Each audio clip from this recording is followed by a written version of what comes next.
NBTV po. Welcome po ulit sa aking channel. Salamat po sa Diyos at meron na po tayong pagkain sa ating hapagkainan. Lulutuin po natin ngayon ay ginataang kalabasa na may sitaw at heavy.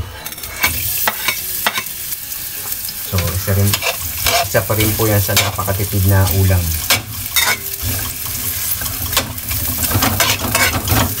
Budget friendly.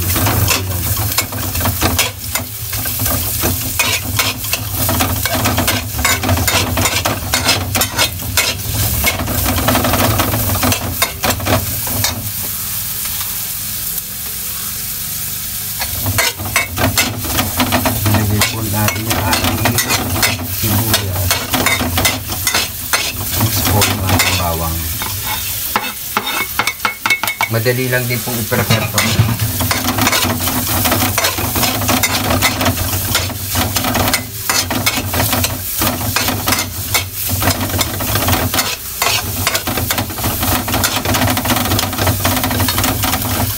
Tapos po, ilalagay lang po natin cubes. Ang ilalagay ko po, chicken cubes.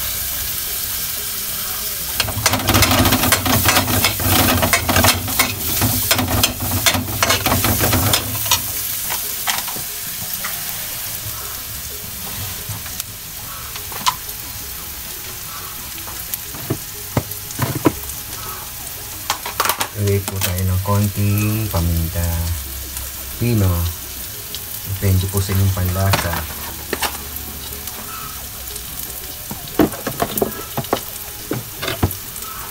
Tapos konti lang pong asin kasi meron pong cubes na tayong nilagay at saka yung heavy medyo maalat din po yan. Kaya tatantyahin nyo na lang po kung matabang pa po o maalat na. Tapos lalagay po natin konting tubig lang po ho. Kasi po lulutuin po natin sa sagata. Kaya konting tubig lang po.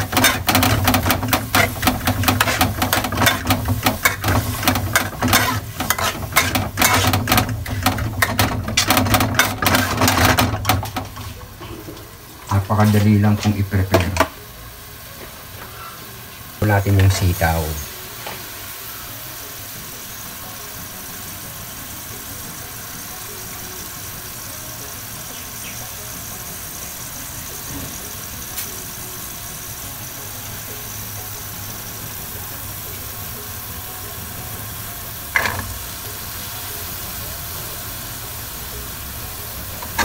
Babad na rin po sa tubig yan.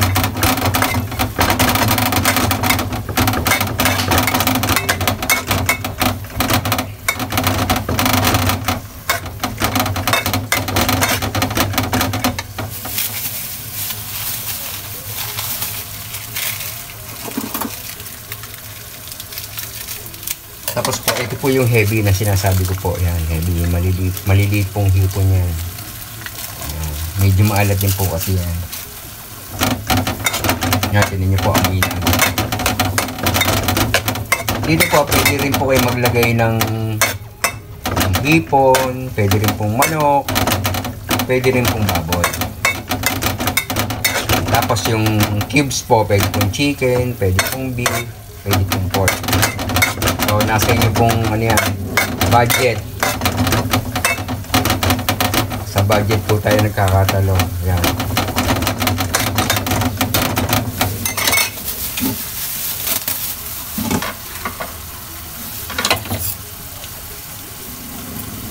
Next po niyan, lalagay na po natin yung purong gata ho. Sa gata na po natin siya ilulutuin. Kaya medyo parang tuyo po yan. Pero may konting sabaw po yan kasi dahil po sa alaga nating asit pusa.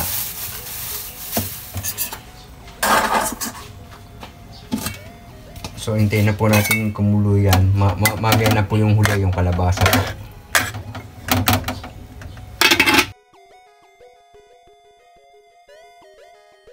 Ayan mga kapatid. Malambot yung ating sitaw. Next po yung ating kalabasa. Nabilis naman po maluto itong kalabasa.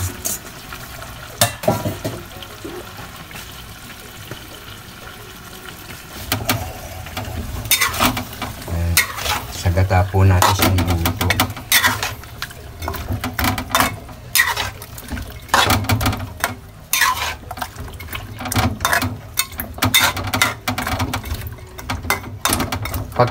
kulang pa po sa gata, dagdagan nyo lang po ng gata ho. Sa gata, kasi masarap daw medyo maano po yung gata. Madami po yung gata.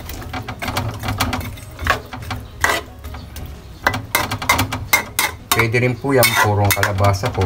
Pwede rin po, purong sitaw po. Basta kung saan po kayo, basta kung saan po kayo ng budget, yun. Pwede nyo pong gawin yan. So, maya-maya po ulit. So, yun mga kapatid, ito po yung ating ginataang kalabasa na may sitaw at heavy.